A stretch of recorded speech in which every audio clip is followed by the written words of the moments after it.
right, I see we do have some more people coming in and joining. So now that we're just after 11, I think we will get underway here.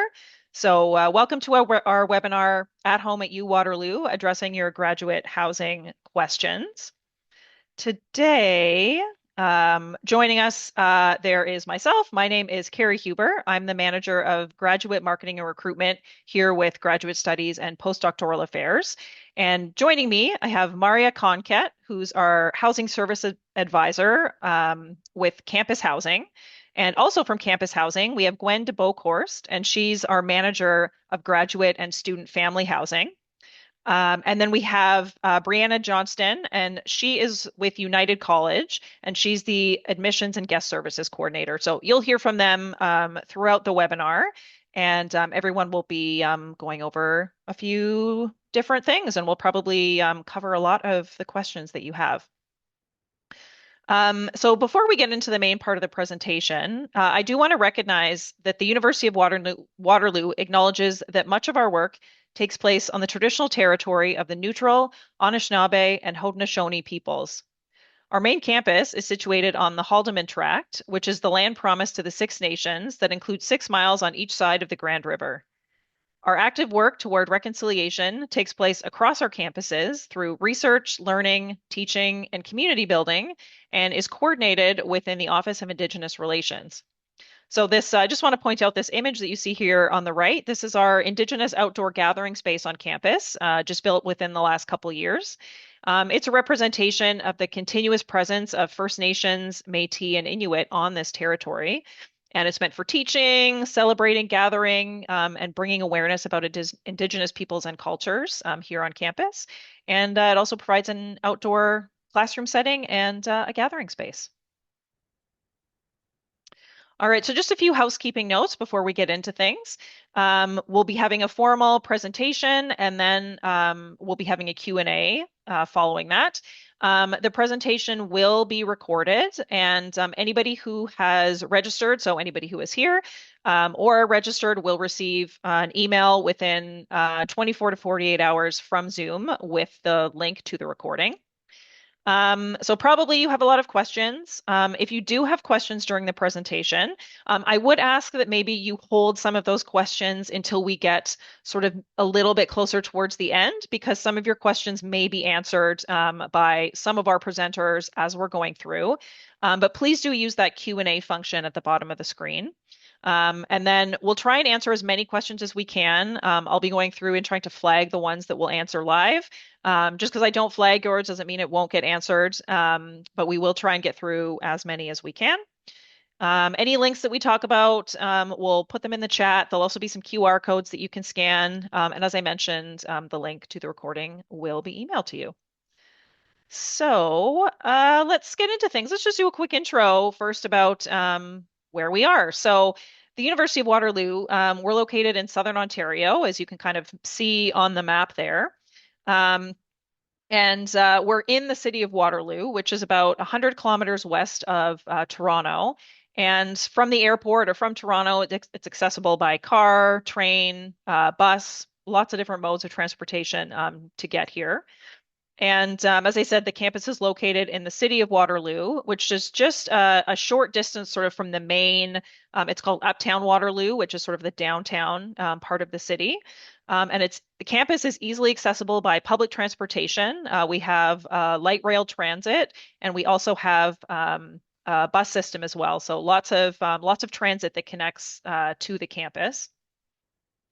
Just a couple things quickly about Waterloo Region. So the city of Waterloo is located in Waterloo Region, which is made up of the cities of Kitchener, Waterloo, Cambridge, and then we have some surrounding townships as well. And the region is actually one of the fastest growing regions in Canada, and it's currently home to over 600,000 residents.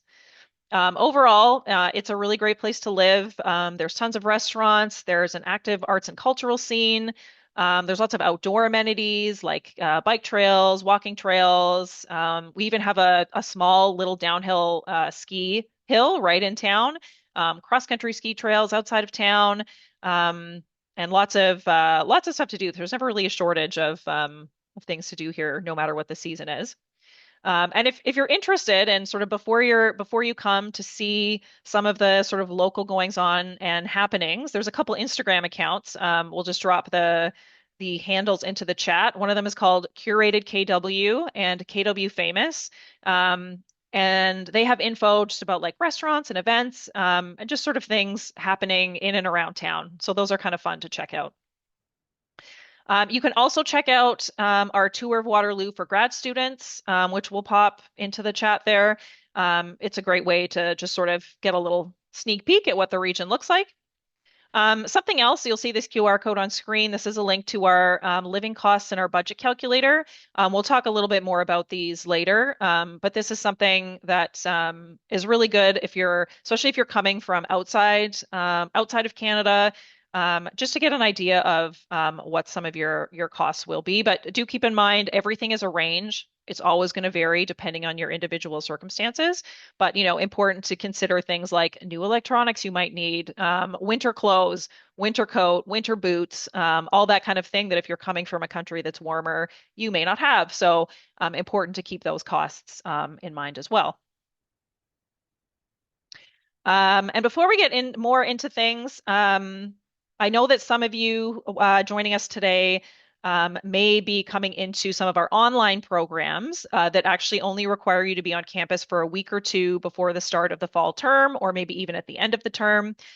So just up on screen here, you'll see some QR codes for short-term accommodation options and summer residence options, which are available. The summer residence options are available before the end of August, and then the short-term accommodation options, some of them are available through the year.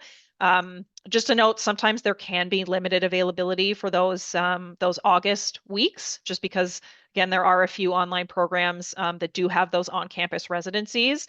So make sure to get on that as soon as you can. But if not, if those are full, there are some links to other short-term accommodation options and things like Airbnb. So there are options if those ones are full. So I will now pass it over to Gwen and Maria, who will take us through our on-campus housing options. Thanks so much. Hello, everybody. My name is Gwen Tavokerst. As Carrie mentioned, I am the manager for the grads and families here at CLV. We have two options. When you're looking at living on campus, there are two options to live. One is CLV, which I'm going to be talking about, and then secondary, we'll talk about United College later on in the webinar. At CLV, there's two different main buildings where the graduates can live on campus. It's CLV South and CLV North. The North is made up of families as well as graduate students, whereas the South is a combination of majority graduate students and then a few undergrads who are like looking to live a little bit more independently in a townhouse style accommodation. We are close to campus. We're on the northwest corner of Columbia and Westmount if you're looking on a map, and I'll show you the proximity in the next slide. But it's about a 60-minute walk, 20-minute walk, depending on how quickly you're walking. It is in front of two bus stops, and grad students are eligible for the local GRT bus pass, which allows students to hop on any bus that goes by CLV and loops through Campus Ring Road. You can then hit Ring Road and also take the Ion if you need to get to Uptown or other places. So there are always city buses throughout the year to provide options for getting to campus or for getting around. While campus housing mostly supports with on-campus housing options, we also support some students who are looking for off-campus support. And we'll also be talking about that through United College's presentation later on. It does include knowing where to start, guidance to make an informed decision on, weighing your options between on and off-campus housing. And I think that's where the budget calculator might come in. Things to consider before you start renting and so forth. We want to ensure that questions about housing's needs and concerns are looked into, regardless of where you're going to live. We also have more discussion on off-campus housing later on, like I said. So if we move to the next slide, that will actually show the proximity. And I think this map is important because you can see you're essentially walking down the street to get into campus. And as you're doing so, you're passing by quite a few of the other residences before you hit that main campus. But it's basically a straight line until you get into the campus, and then it's one massive ring road that you can walk around. So proximity is key. And a lot of students really like that option when they're starting to look at amenities and things like that. The other piece I would note is that um, there is a local grocery store to the left of Columbia Lake Village, which is essentially a 10-minute walk, which a lot of people prefer as well. Moving to the next slide. Just this is basically a slide that's going to show you if you hit that QR code, it can actually take you through an Instagram reel that will show you the actual walk, just so that you can visualize yourself in that space.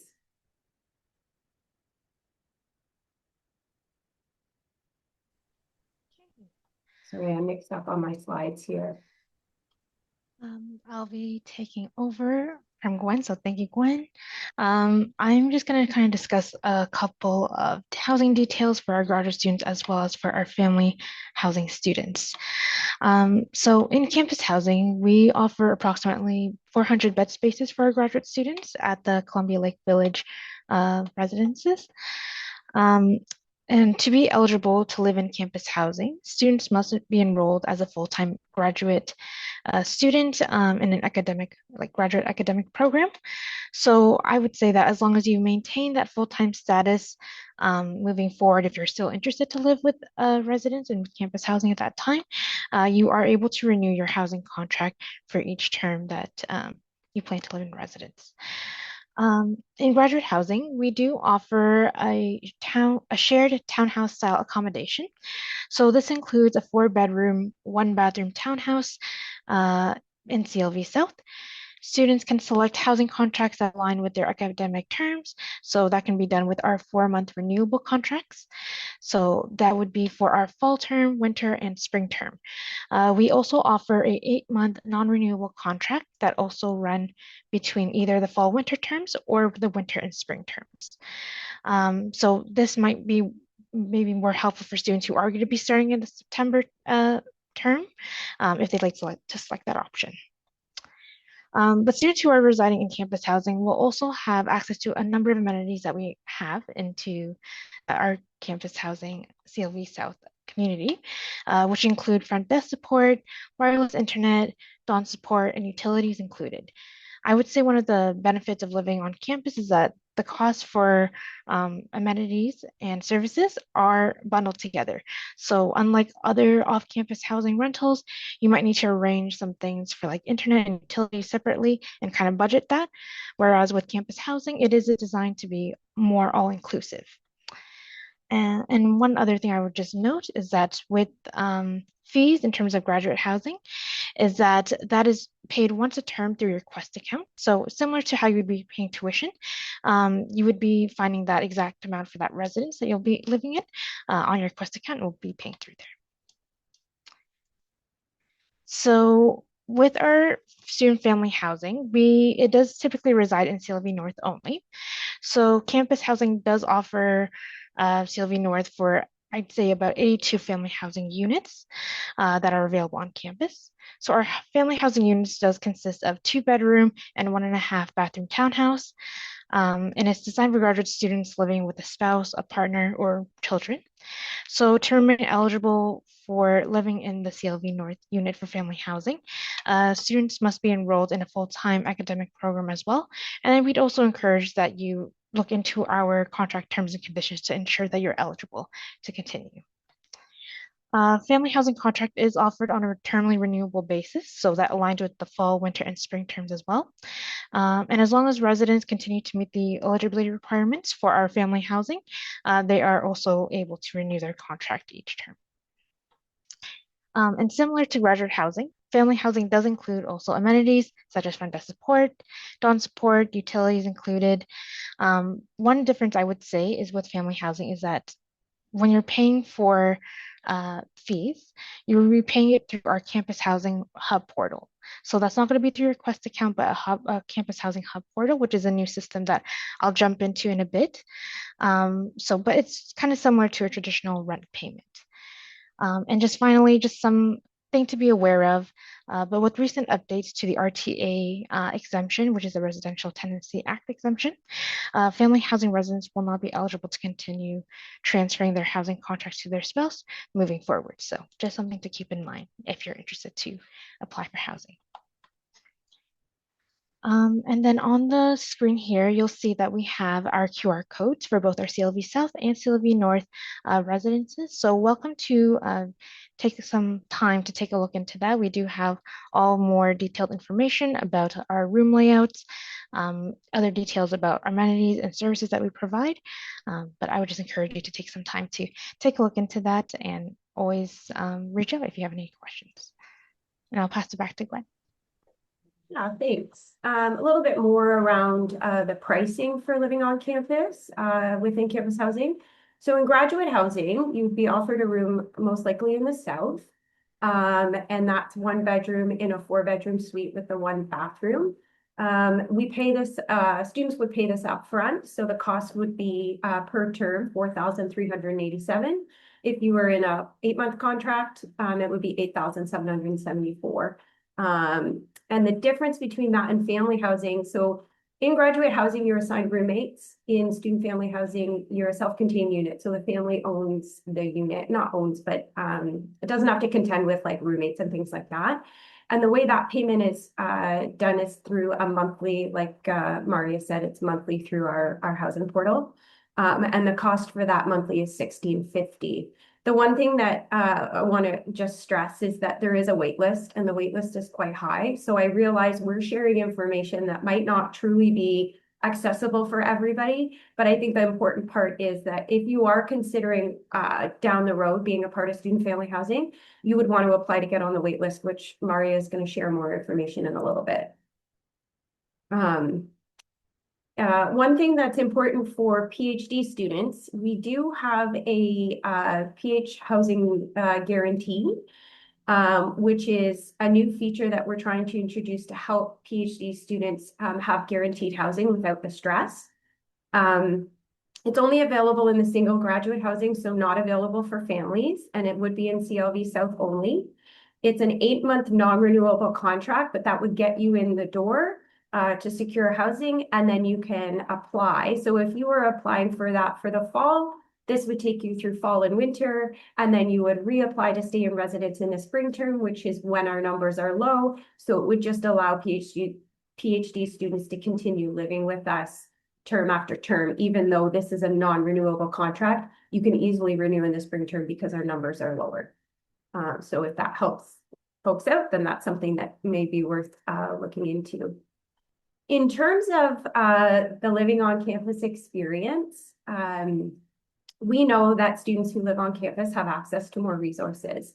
And so we promote that because we've done some studies that basically say students in the undergrad world actually have a higher GPA and are more apt to graduate. And so that really does apply to our grad students too, in terms of just success and having the support. Some benefits of living in the CLV community are that you live in a safe, quiet community with other grad students and families. It is sort of off the main roadway, which means most of the folks coming into this area are residents. You're not getting public or anything like that. And so you end up knowing your neighbors quite well. There is all-inclusive living, similar to what Maria said. So if you're looking to budget, it's really important to weigh out the costs of, regardless of whether you use your heat on full blast or you use it sparingly or like to keep your heat low, you're not getting charged a utility bill. You're not getting charged high-speed internet and things like that. So it's important to weigh the costs of off-campus living versus on-campus. We have a unique location, a convenient location to the university and lots of amenities. We're actually not far from Uptown Waterloo as well. We are reliable and trustworthy in terms of our maintenance. So when you're dealing with landlords off campus, you'll often have to wait for them to take 24 hours to come in and meet your needs. In campus housing, we have a protocol that basically says anything related to heat, water, or electrical will be dealt with in 2 to 4 hours. And that is included overnight. We have an after-hours crew that will support anything that students need because we have staff on site that are monitoring and cleaning spaces while you're sleeping. We do have residents like Dawn's who support families and grad students. They do lots of programming. They check in. They'll send out emails. They'll connect students to Microsoft Teams and ensure they're connected to any events that are going on. And not just put posters up, but they'll send a reminder. So if you download Teams and you're part of the community, they'll send a reminder out at 9 a.m. for a 9:30 pancake breakfast. They'll send a reminder out at 5 p.m. for a 6 p.m. movie night type thing. So we do have a central complex as well, which is called the community center. It can be booked out by students who are living with us, but that's where there is opportunities to watch TV, congregate and hang out in the lounge area. There's a pool table, there's ping pong, there's lots of ways for people to connect, and that's where our front desk is located. And then the other opportunity that we provide is consultations. So as Maria had said, we are RTA exempt, which means we're not part of the Residential Tenancies Act. And so in doing that, we take a lot of pride in ensuring that when we're making decisions related to operations, processes, changes within the grad community, we're ensuring that we connect. So there's an advisory panel that's actually coming up next week, where we'll be asking students questions around how do you want to be communicated with? What activities are you looking to support? That sort of thing. We also do a door knocking campaign in the spring term. So we'll actually go door to door and get feedback from our residents. We'll do a town hall in the fall to say this is what our budget costs, things like that. So we are actively connected to the community and working with the community to ensure that our support and our services are meeting their needs.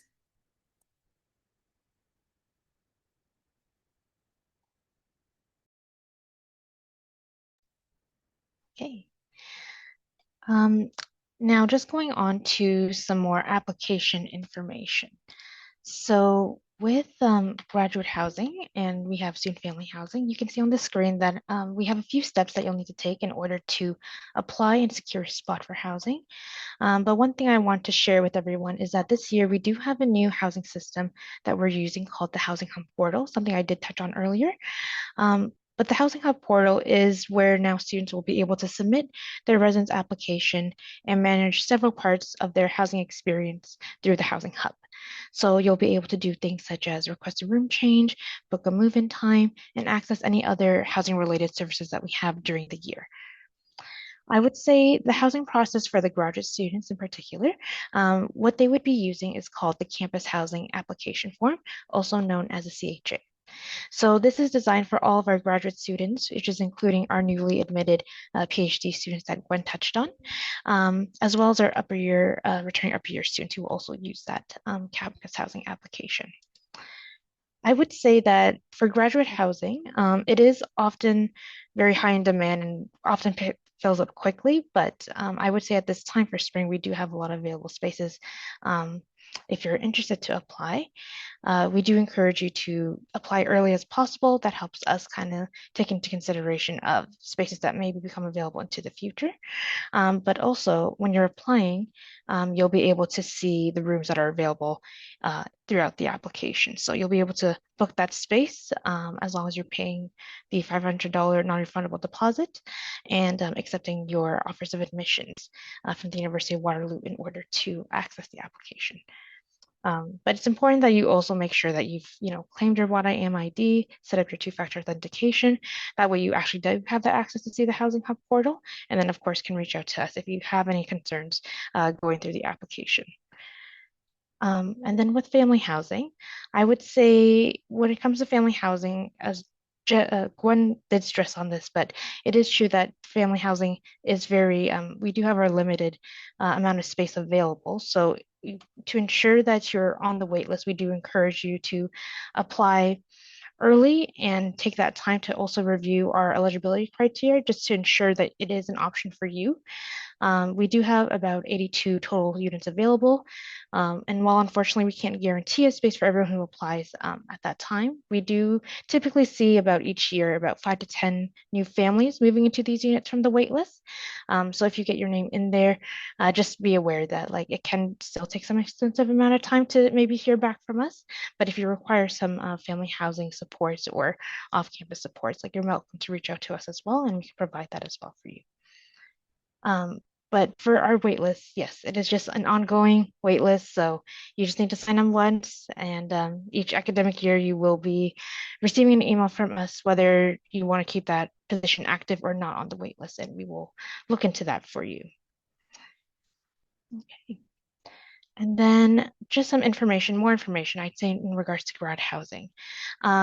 We have made some new upgrades to our system. So as mentioned earlier, students, when they're going through the campus housing application, they'll no longer need to wait for an offer. The available spaces will be showing on the application form. So you may be able to select whichever room unit you would like that's available on there.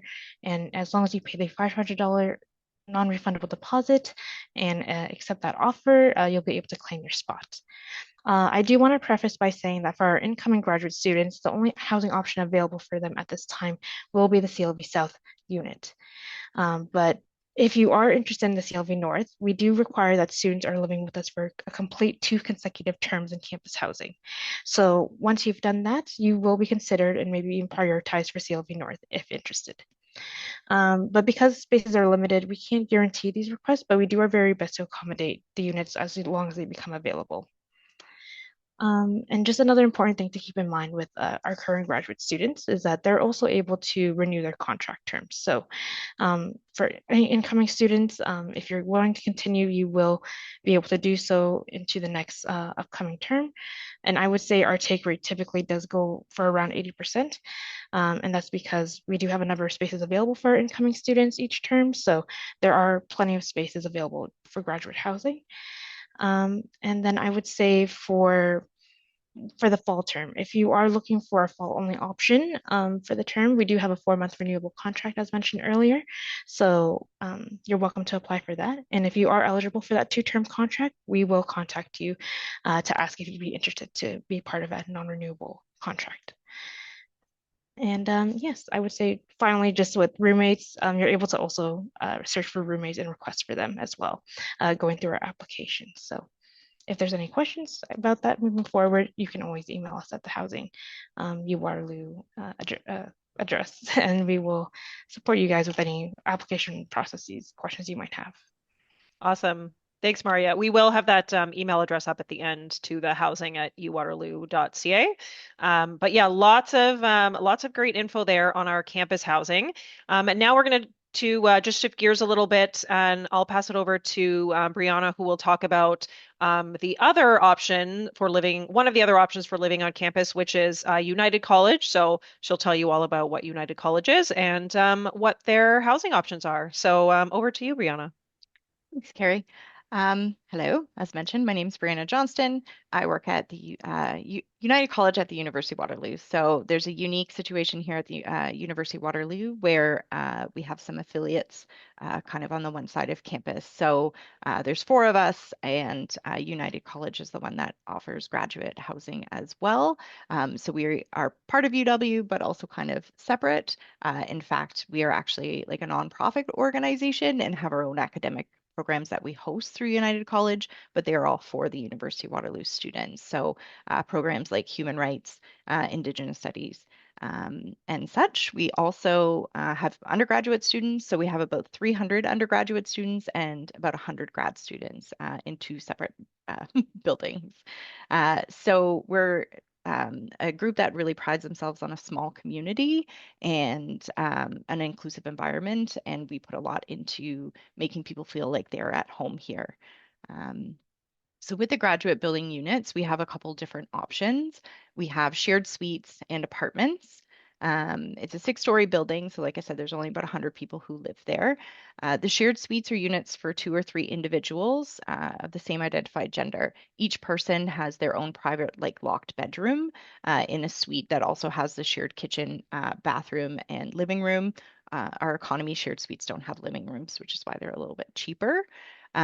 So the folks who qualify for that are single individuals who are master students, PhD students, but we also offer housing to professors, visiting scholars, and postdoctoral folks as well.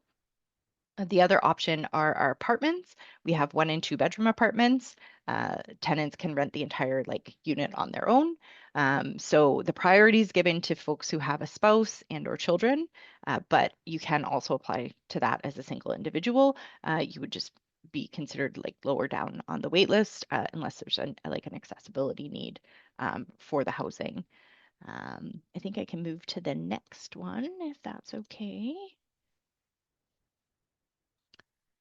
So yeah, a little bit more information about like our fees and what we have available in the building. So I actually think it was on the previous slide, but we have a bike storage room that is like locked inside the building so that your bike doesn't go missing if you lock it up outside, which is sometimes a thing that can happen. The laundry room is on site there. It's not in the suite themselves, but there's we just redid it on the first floor of the building.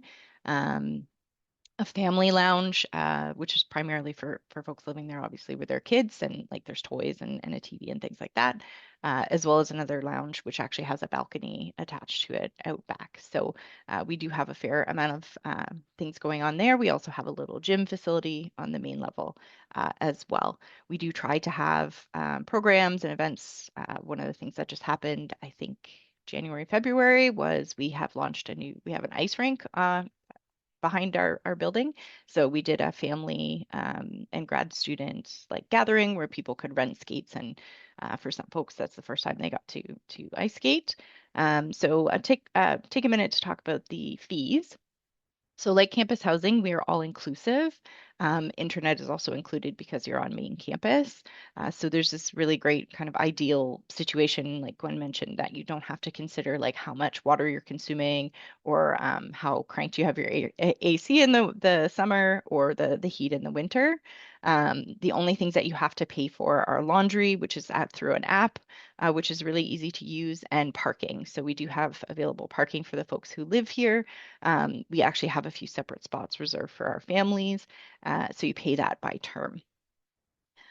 We try really hard to keep our fees like as low as possible, but obviously things increase a little bit every year. So we average about a 3% increase annually, and that increases starts in September. We are work under a board of governors, and the board of governors just hasn't approved our fees for next year. That normally happens in April. So the prices that you see on screen here are the current year. So take that, into consideration that it's probably about 3% increase from what I'm talking about here to next year. So we have a couple different suite options. So there's an economy shared suite, like I mentioned. It's a little bit smaller. It's 2 people sharing. They have their own bedroom, living or kitchen and bathroom. There's no living room, and that's 3567 this year per term. 2 bedroom shared suite is also 2 people, but it's a larger unit and it has a living room as well. And then the 3 bedroom shared suite is 3 people instead of two, and that has the shared kitchen, bathroom, and living room. We do also have private rooms that are priced the same as the 2 bed, which is 3746 this term. There are only like 8 in the entire building, so they're very competitive. So they're not currently listed on our applications. They're often something that current tenants in a shared suite will ask to upgrade to. So they're basically like a hotel room. So you have your large like living and sleeping space with a little kitchen out of just like a mini fridge and a microwave and your own ensuite bathroom. They have access to a shared kitchen, but again, they're not very they're not available very often. And then the other option is our apartments. So all the suites and private rooms are fully furnished. With our apartments, you have the option to rent furniture or get your own. Some folks will rent furniture for the first like term that they're here, and then as they settle in, they can like return the furniture and get their own. So that's for $400 a term or an extra $100 per month. The 1 bedrooms currently rent at 1644 a month, and the 2 bedrooms currently rent at 1963 a month. And as I already mentioned, everything is all inclusive there. We do have a front desk that services both of our residence buildings. It's located inside the undergraduate building, and we have a 24-hour line, very similar to what Gwen said, that like you can call anytime if there's an emergency or something that you need assistance with. Our applications have just opened up, so I don't have a like very long wait list yet. But I won't know until May what kind of openings that I actually have because our current tenants will be able to renew their contracts until then. So it's kind of tough to know the availability. We're much smaller, so we don't have as many openings. And because folks can live with us through their postdoc and working for the University of Waterloo, we tend to have less turnaround because people can be here for a longer period of time. So again, sooner the better that you apply. I think we're going to give you the link for the portal application as well as my contact information if you have any other questions. So I think I'm going to pop it back to Carrie. Yeah, awesome. Thanks, Brianna. And we did, yes, I believe we did just pop that application into the chat. I see someone had actually already asked about that, so that one is covered. So now we will move on to talking about some off-campus housing options and details. So lots to go through here. So as I think both Mari and Gwen mentioned this, we do offer an off-campus housing page that has tons of great resources, steps to follow. We're going to outline some of those steps, but this is a great place for you to come back to and sort of use it as a guide. But one of probably the best place to start looking is placesforstudents.com. We have a partnership. The University of Waterloo has a partnership with them for housing options. And what that means is that Places for Students verifies all University of Waterloo that all the rental listings abide by the City of Waterloo's rental housing licensing bylaw. So they're sort of vetted in that sense. The listings through Places for Students are descriptive. They have photos, there's amenity icons, floor plans, and mapping. You can also look for sublets through Places for Students, as well as roommates. So you can put up a roommate profile.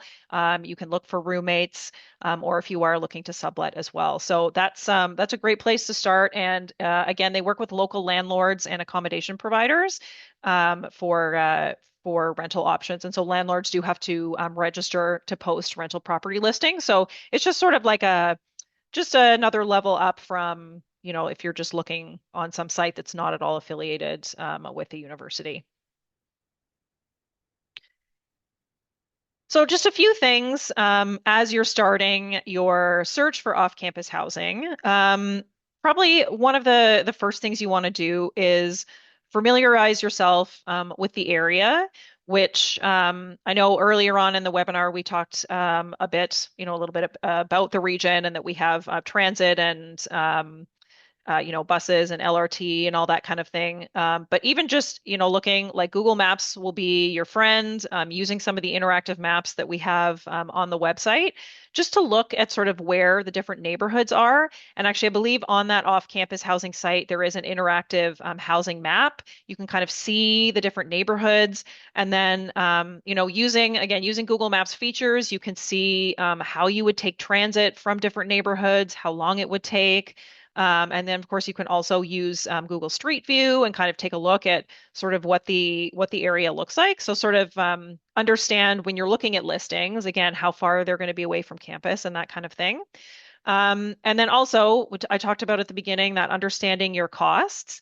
That also comes into play with when you're looking at locations, because often the closer you are to the university, sometimes the rents can be a little bit higher. It really depends as to what kind of place you're looking at. If you're looking at being in say a 5-bedroom house that you're renting with 4 other students, your costs are going to be a lot lower than if you're wanting to be in like, a newer condo building in a 1-bedroom apartment that's just you. Like you can have significant cost differences depending on the type of accommodation you're looking for. And then, of course, depending on the neighborhood, often if you're we were talking about that LRT rapid transit, if you're very close to that transit line, that you often will pay a little bit of a rent premium because you're sort of closer to that transit amenity. Usually, if you have to take a bus and then the train, rent will be a little bit cheaper. So it's just kind of taking into account like those things and like what's important to you and what are you able to fit within your budget. So I did mention like exploring the routes, all that kind of thing. Also on that off-campus housing page, there is a full list of other websites and resources that you can use. So if you want to start with places for students and then check out, like rentals.com or realtor.ca, there's a whole bunch of different sites listed that you can check out as well. Though something to keep in mind is that a lot of the rental sites that are not affiliated with the university, um, a lot of postings. So if you're looking for a place for August or September, they won't be available. They won't be posted until a month or 2 months before that date that you're looking to move in, because in Ontario, tenants have to give 60 days notice when they're leaving. So then that means that that's essentially 2 months. So if you're looking for a place in September, often listings won't be appearing until July 1st. So if you're looking now and sort of feeling a bit like stressed that there aren't a lot of aren't isn't a lot of availability, that's why, because it won't be until probably about 60 days before that time. Again, another link here says we're interactive student housing map, and then the living costs and budget calculator that you can take a look at. So I'll pass it back over to Brianna, and she'll go over some more details about before you rent, things about like leases and some safety things. And yeah, back over to you, Brianna. Thanks, Carrie. So yeah, there's a few different things that you kind of need to take the extra time to consider when you're looking for options outside of on-campus housing. So here's just kind of some tips that we can go through of what to do kind of while you're looking. And obviously this is, a rather brief list, but it kind of will give you a good idea of where to start. So if you are looking to share a space, it's really ideal to find the right roommate or roommates, obviously ahead of time.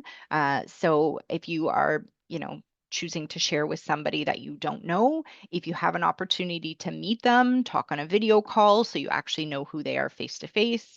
You're not worried about, someone misrepresenting themselves.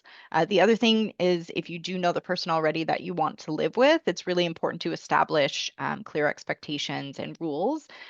We do find it in the undergraduate residence and sometimes in grad housing.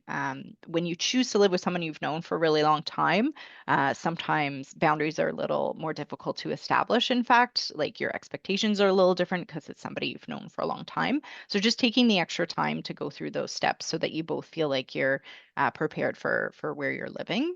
Um, I think Carrie kind of already mentioned this, double checking the legitimacy of an ad. So you can just like Google and look up housing options if you're not using the links that are being provided here. But there's a risk when you're kind of just searching, you're looking on Facebook, you're looking on all these places, you want to double check. So is there a company name that you can check online? Are there Reddit threads? Put the address itself into a search and see what comes up. So taking those few extra steps so you feel like you kind of have an understanding of the company or the person that you're renting from. It's also really important to look at the cost. So I know there's the budget calculator there, but unlike on-campus housing, most places that you're going to look at off-campus don't include your utilities, or sometimes they'll only include one, like electricity. So knowing what those utilities are and what the kind of cost is and how that cost can fluctuate month to month. So you're probably looking at potential gas bills, water bills, electricity, which is actually called hydro here, which is kind of confusing. And what the standard consumption is for the unit and the size that you are sharing and how many people. So, for example, in my house, my gas bill is like double in February, what it would be in like September, because obviously it's substantially colder, so the heat runs much more frequently. So I have to take that into consideration kind of in my personal budget. Rent can range from, just under $1,000 to over $2,000 a month. It really depends on what you're looking for. So looking at comparables in the area, because if something is really cheap, it's likely too good to be true. So again, just taking that extra time to go through the calculations and vetting. And then kind of the big thing that you get to is when you're signing. So all rental properties in Ontario fall under the Residential Tenancy Act, which we sort of referenced already today. There are very specific guidelines in the Residential Tenancy Act, including a standard lease, which means literally everybody needs to use the exact same lease. If they add anything or try to take anything out, it makes that part of the lease like ineligible. So one of the big things that often comes up is the pets. So a landlord might put on the lease that there's no pets allowed. That's actually illegal and goes against the Residential Tenancy Act. So when you're signing, even though it says like no pets on there, that technically isn't valid. However, a lot of people don't have pets anyway, so it doesn't really matter. But that's just kind of an example of something they maybe try to work around.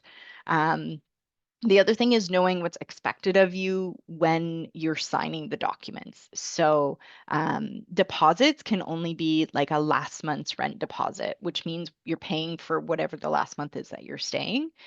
This is also helpful when you move forward to the next place that you're looking because you're not paying rent twice for 1 month. But that's what secures your space in the lease. The only other deposit that they can actually ask for is a key deposit.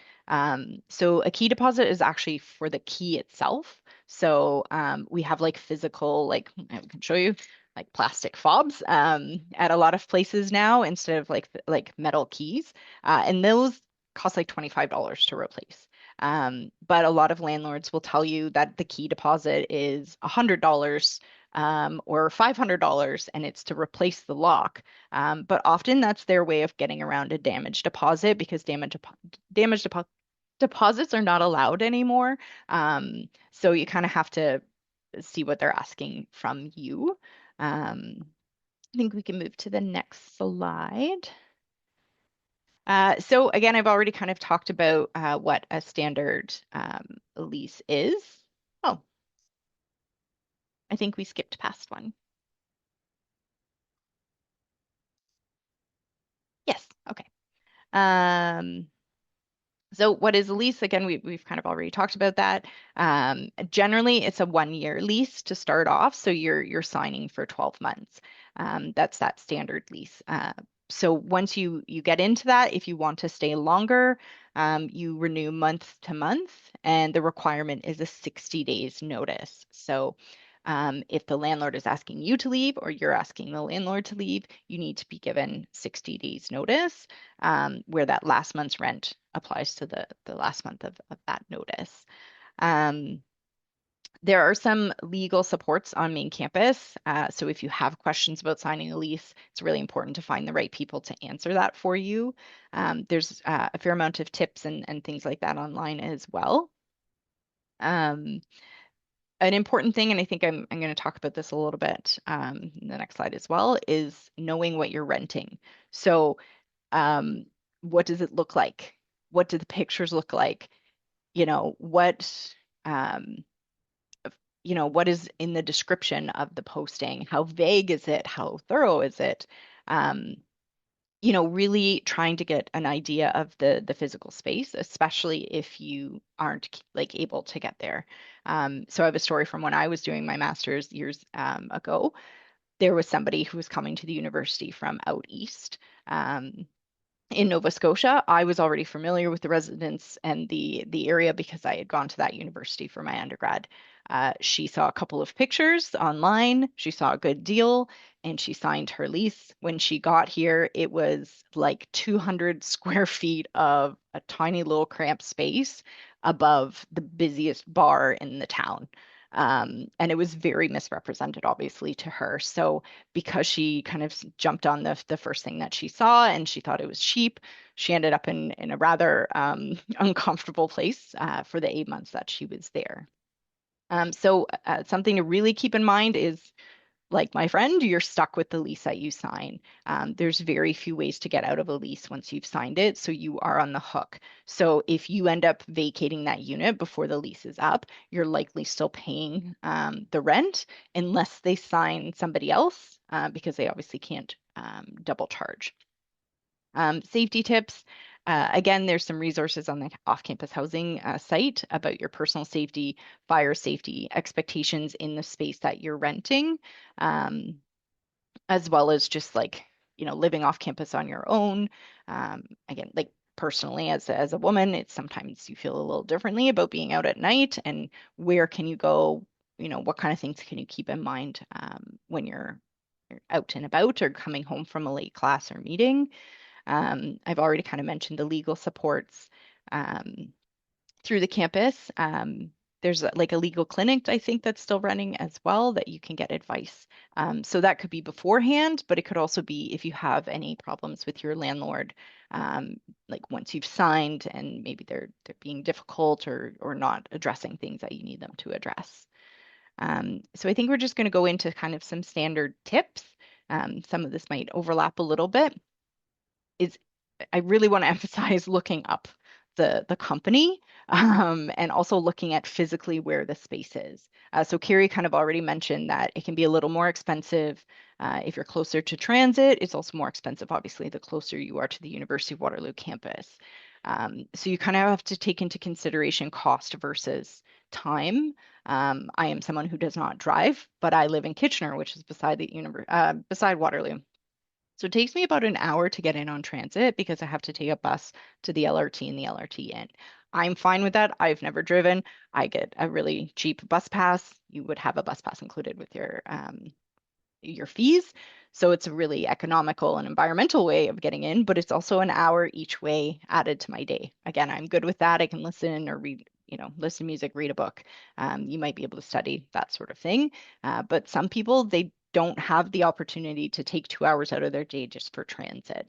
So maybe you want to be able to walk or bike to campus in a short period of time. That's going to cost you a little bit more. So looking up reviews online of these organizations, a lot of them are companies that have a whole bunch of houses or a couple of buildings. And there's plenty that people have to say about them. So you can do like Google reviews, although those can be paid for sometimes, or Reddit. Reddit's kind of the right place to go. Keeping in mind that Reddit posts from quite a few years ago are maybe inaccurate because it could be different ownership. So just, taking that extra time to see what everybody else has to say.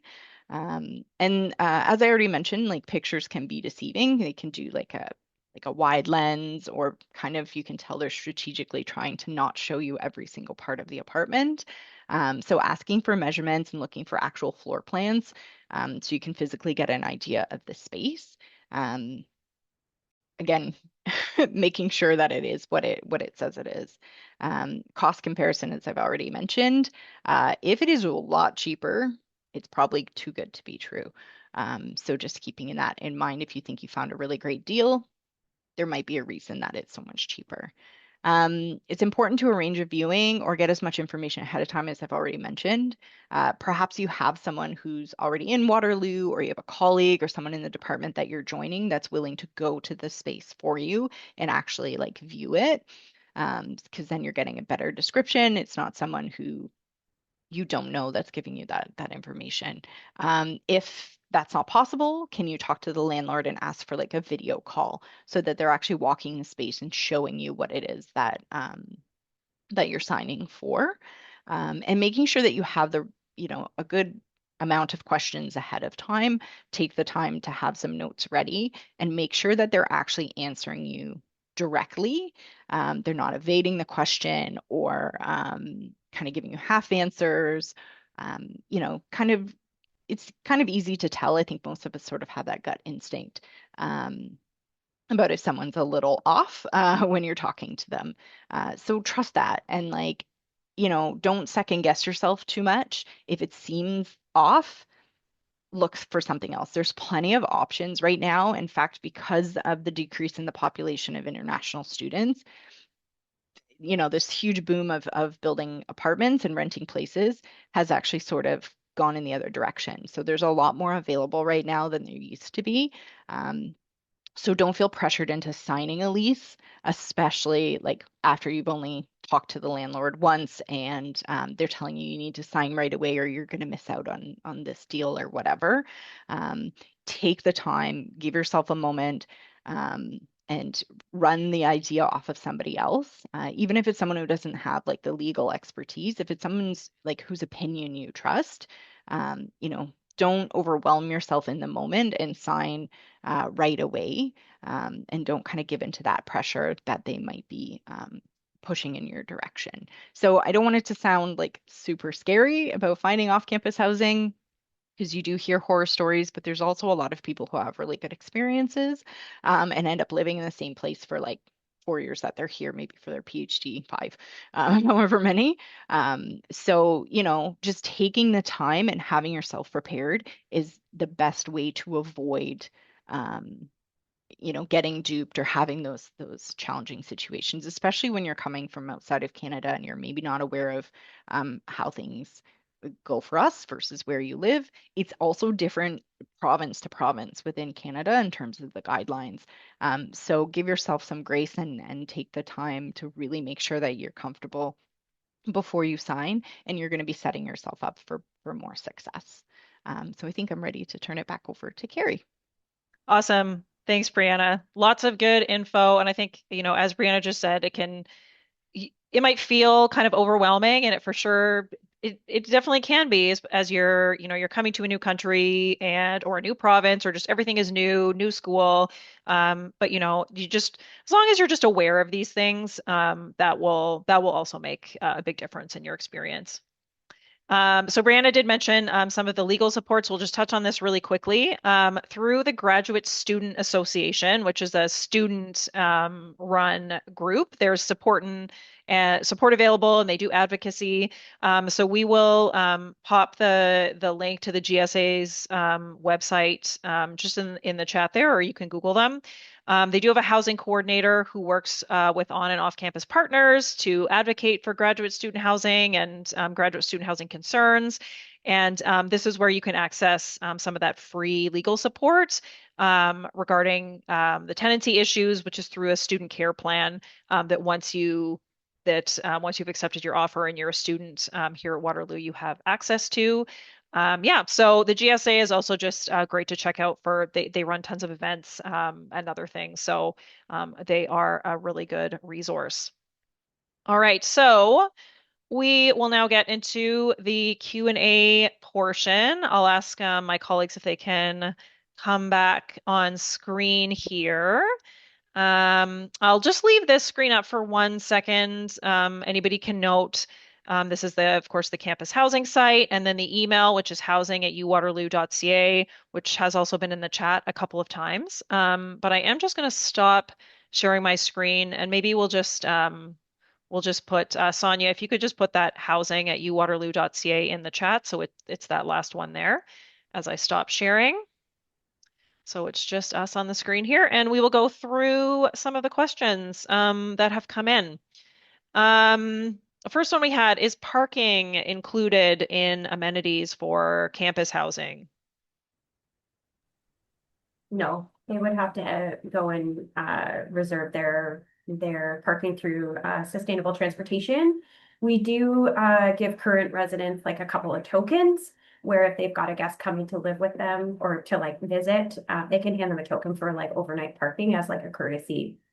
That's Mm. about it. Okay, yep. So just reiterate that the unit that deals with parking on campus is called Sustainable Transportation. So if you Google Sustainable Transportation, University of Waterloo, I mean, even if you Google parking, University of Waterloo, you will get there, and there will be info about parking passes there. So we did have a couple questions about, is there housing for grad housing for master students in CLV North, and a couple questions about they didn't see CLV North. Maybe just reiterate some info about that. Yeah, I can take that. So CLV North does include graduate students for master students as well as just our whole grad audience. I would say when it comes to CLV North, like the reason why that might not be an option right now for students to be choosing is just because we also have limited spaces for CLV North. As you might have recognized, like during our presentation, like family housing is also going to CLV North. Um, but for students who are interested, as long as they are living with us for that two-term in CLV South, they will be prioritized or considered for CLV North if they'd like to have that room change moving forward. Um, Yeah.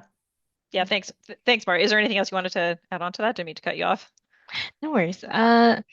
I would say that just for like CLV North, I know because that is usually a high in demand where students may want to move into that res or that specific room type. Sometimes that room is also spaces for accessible housing needs or any kind of creed-based religious needs. So sometimes that limited space is saved as well for that. So if students do need that or have requests for that, they are also welcome to submit um, that application as well. We do have that on our website. So just a little bit to add on in case students need that extra support. We would look into that and then they would get a recommendation if they are approved or what are next steps moving forward from that. Perfect. Yeah, that's a great point about the additional supports and accessibility. That is something that we do offer and account for that is, you would not necessarily get in off-campus housing. Are there pets? So Brianna was talking about being able to have pets in off-campus housing. How about in our CLV units or anywhere on campus? So for CLV, grads cannot have pets, families can. So one is a self-contained unit, the other one has roommates. So we don't allow pets in the roommate side, but the family units are permitted. And then there's a registration so that if there's an emergency, we would have your pet name, just like a occupant on file and who to call if there was something going on. Perfect. Thanks, Gwen. Exact same for Um, United College, by the way. yeah, Shared yeah, suites, no. Apartments, yes. yeah. Are students eligible for campus housing if they're participating in a co-op program, or how does it work with co-op? As you know, we have a lots of program or co-op programs here at Waterloo. So sorry, the question is, what are they eligible for grad housing? Yeah, so because we do have some co-op programs, like grad co-op programs, so can they live in campus housing while they're on a co-op term? Yeah, so sorry, Maria, maybe you want to answer this, but it's tied to eligibility. So basically they have to be seen in their Quest account as full-time or a weight in the Quest account that shows that they're a co-op student, and then they can apply. So we would just say yes, it's as easy as that. But it's really tied to what's showing in Quest.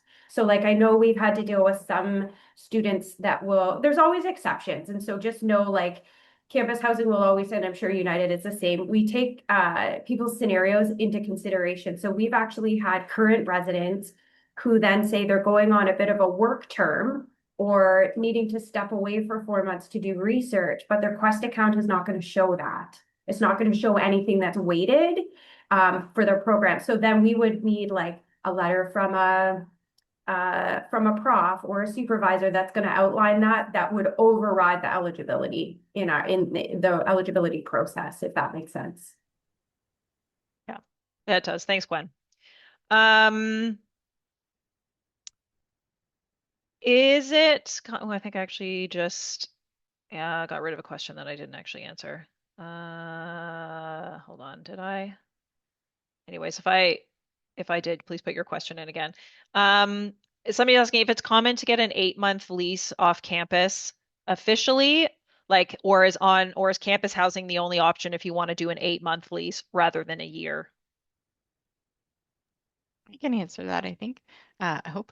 The large majority of leases will be 1 year, but a lot of students, if they're here for 8 months and then maybe go away for a co-op or something like that, will sublet. So we don't allow subletting. I don't think campus housing does either. But a lot of off-campus leases will allow you to do that because basically as long as the room is filled, and you can kind of do that on the other way, like around that you're just looking for sublets yourself for 4 or 8 months. So you're taking over someone else's lease and then having a shorter lease yourself. Yep. Thanks, Brianna. Um, we did share some links for room tours and things earlier. Are there also can you also see the floor plans for oh, actually this is sorry, they're asking about the floor plans of off-campus housing units. It depends. If you're in like a large, like corporately owned building, often you can go on that building's website and they may show different suite layouts. But if it's someone renting out a room in their home, probably not. Like if it's an independent landlord, so there is that difference between the like corporate landlords and sort of independent landlords, which might just be, me renting out a room in my house or I have a suite or something like that. So on the corporate side, you're going to get more of that information. So it really kind of depends. Um, so KW, somebody's noting it is, there's a lot of universities here, colleges. So does that mean more rentals come available in May as students are leaving? I think that does kind of tag on to what you're saying about the subletting. So I yes, the short answer is yes. Um, and again, as I mentioned, especially for off campus, more are going to start to be available once we hit the summertime because of that 60 days of ending of occupancy notice that you have to give in Ontario. Someone's actually asking, and we might as well answer this about why there is less demand for apartments right now. I can sort of start that one off, and anybody else is welcome to jump in. So, yeah, you may have heard Canada did change some of our regulations around numbers of international students that the government is allowing in the country. So it has nothing to do with each individual school. It was like a government of Canada decision about reducing numbers of study permits that are given out each year. Um, Now, for the University of Waterloo, our numbers are actually quite similar because we had our proportion of international students um, was I mean, I don't want to say like it was reasonable, I suppose. This was sort of around some issues of where there were some colleges that had maybe a lot more, and again, putting stress on housing and other things. So that is mainly why, because there are fewer international students just in Canada as a whole. But actually, at Waterloo, we're sort of maintaining similar numbers. We have about 30. I think on the undergrad side, it's about 25 or 30%. And then on the grad side, we're about 35, 40% international students of our total population. So that's why. Does anybody else want to add anything to that? I'll piggyback slightly on that. s- as some folks may or may not be aware, there are two other academic institutions here, so Wilfrid Laurier University and Conestoga College.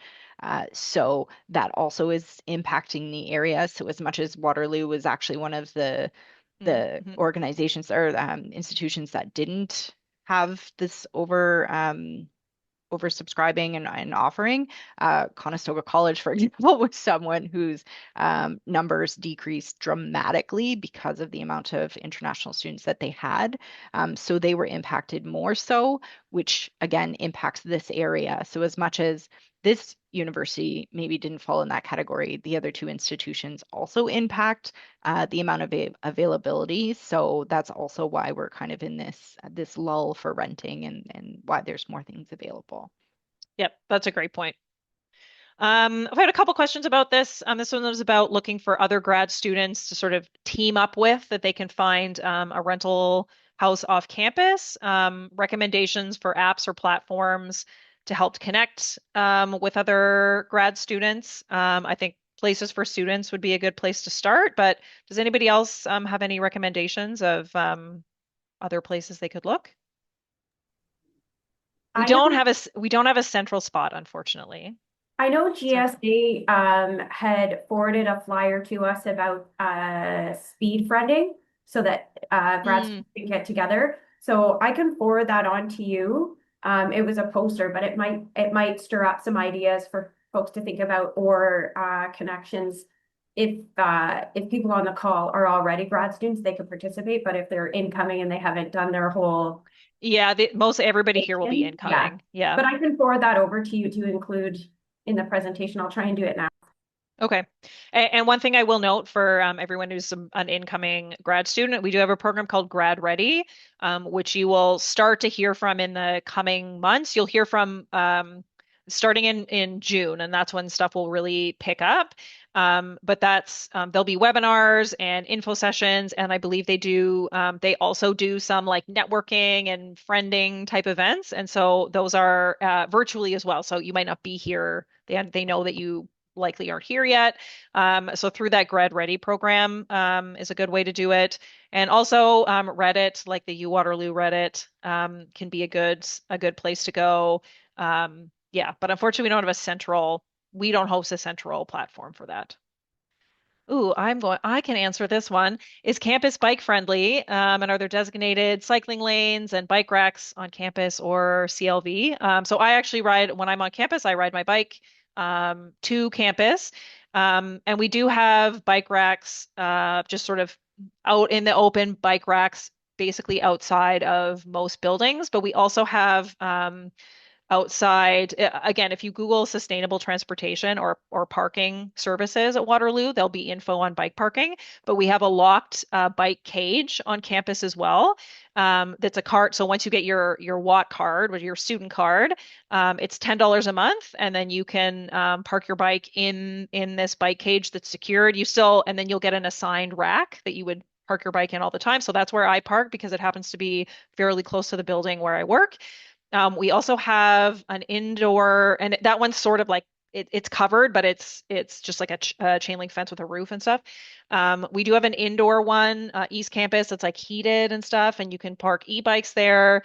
There are also individual bike lockers as well on some buildings. There are often wait lists for those though, because there's like only two in spots because they're quite large. It literally is like a full locker that you put your bike into.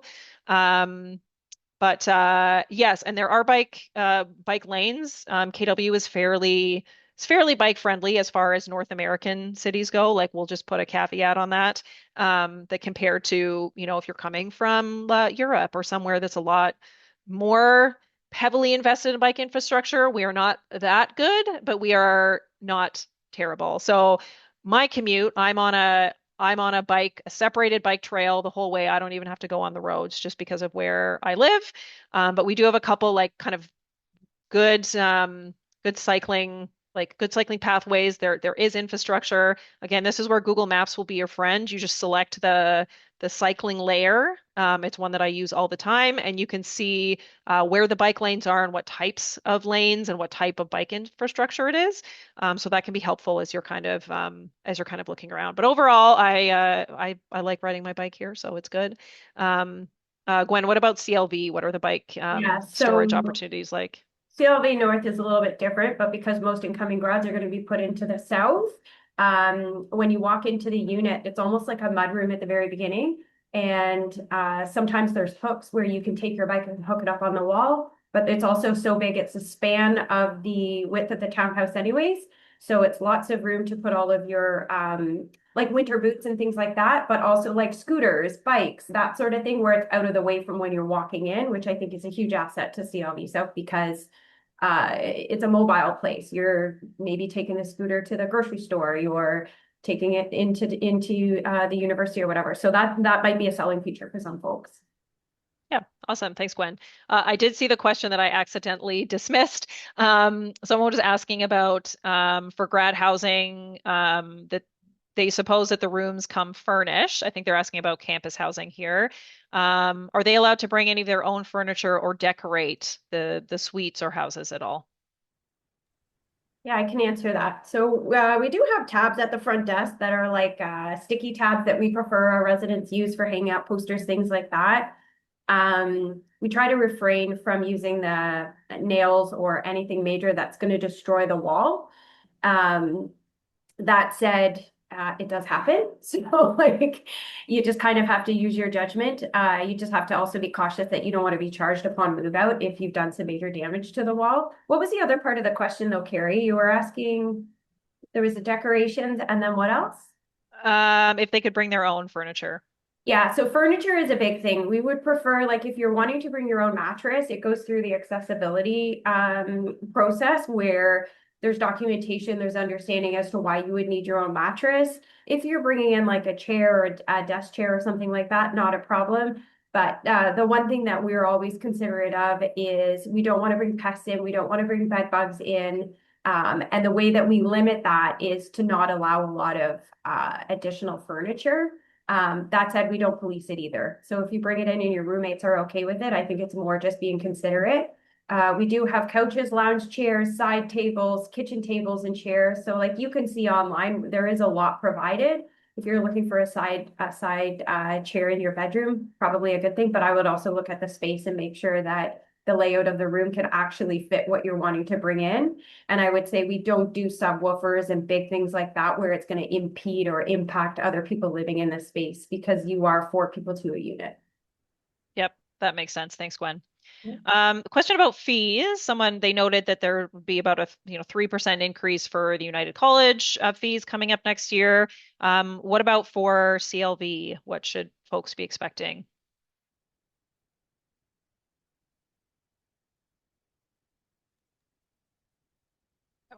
Sorry, Gwen, I saw that you had that open. I would say that likely, it does depend on borders of government as well. I mean, we follow along with what's being said. So I would say like it's likely that it could increase moving forward into the future, but we typically do reach out to students with any upcoming information about that through their emails and such, just so they're aware of that as well.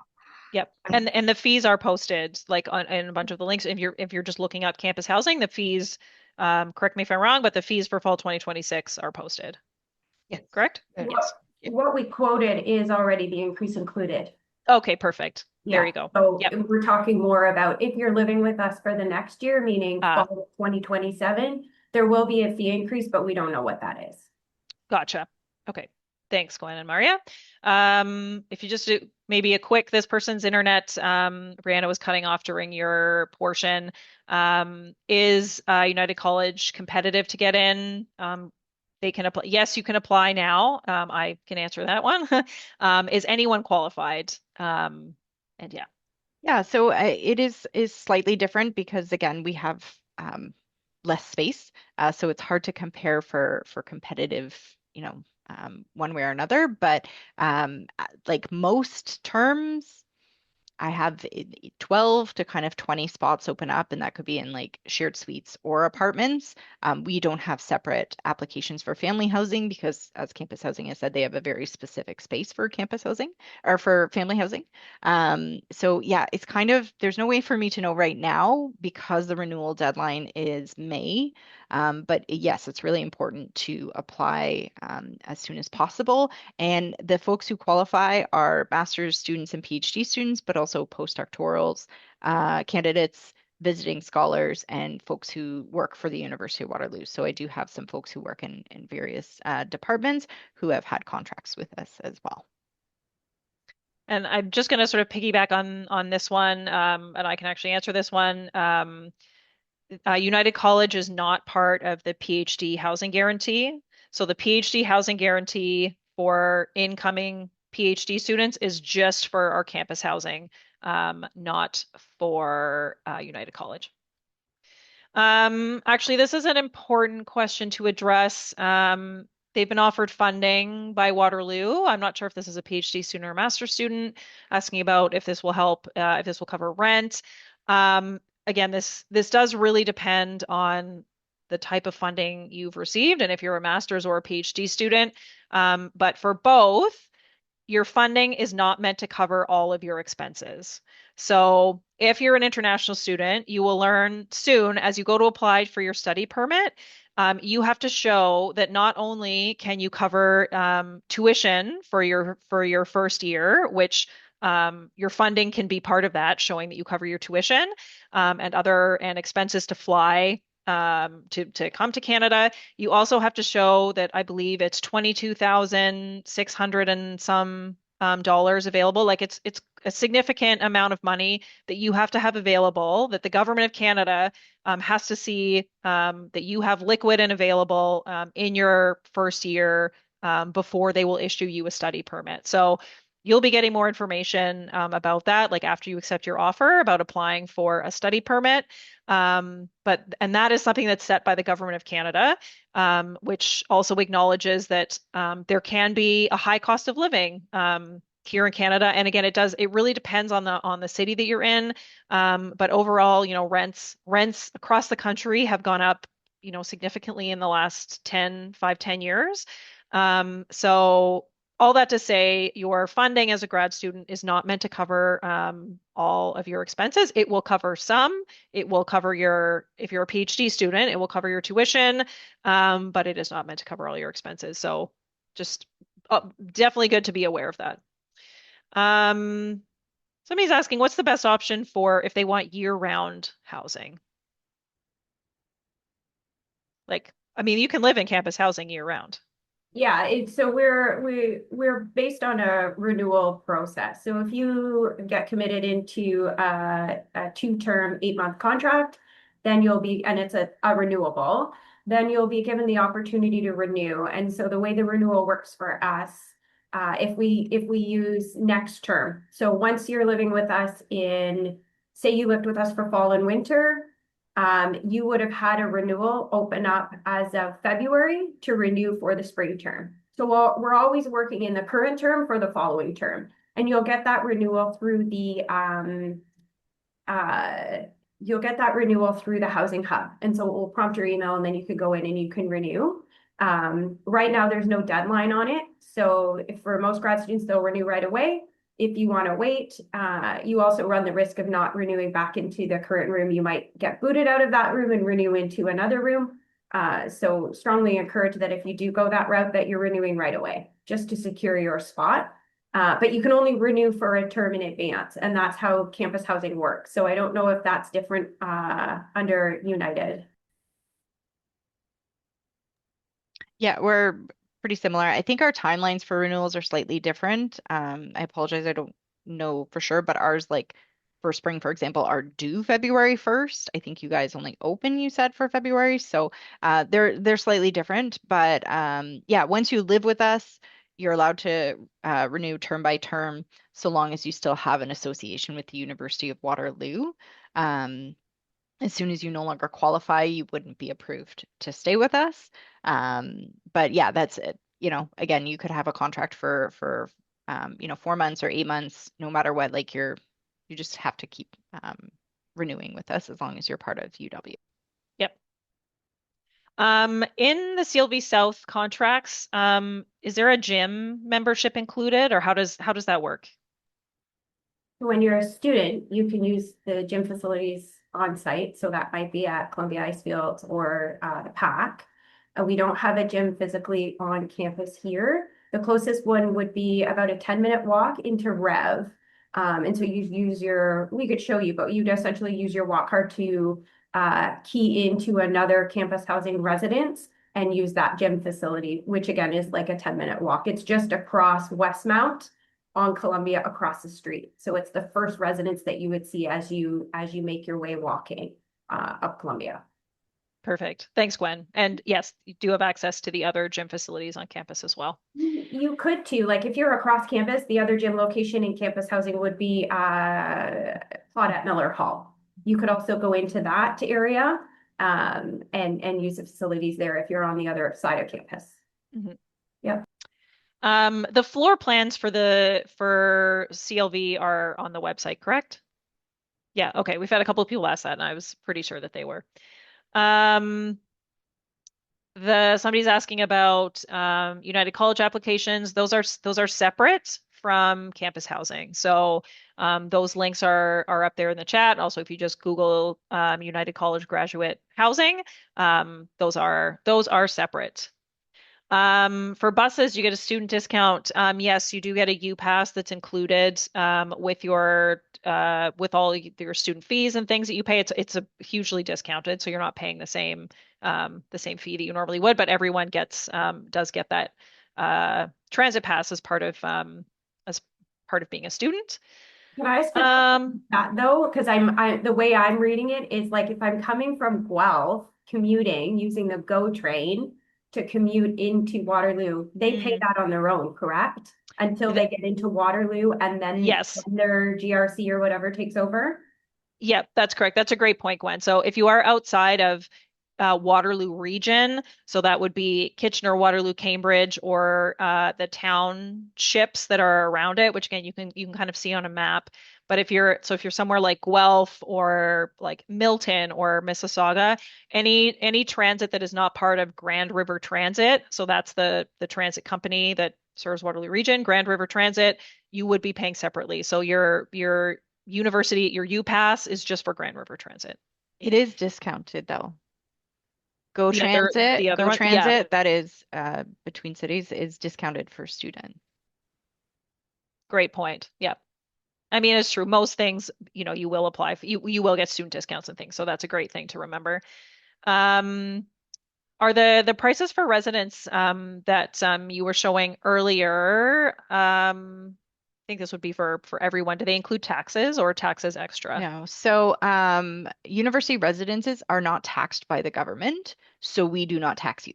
Um, so the prices that you see are included, are all inclusive. Taxes are not something that's in consideration. That does also impact if you're filing your taxes in Canada. You cannot file that the same as you would any other housing costs outside of university campus. Yeah, that's a great point. I think we just touched on this. We don't have, they're asking about, there are programs that you're sort of affiliated with both Laurier or Waterloo Laurier and the University of Guelph.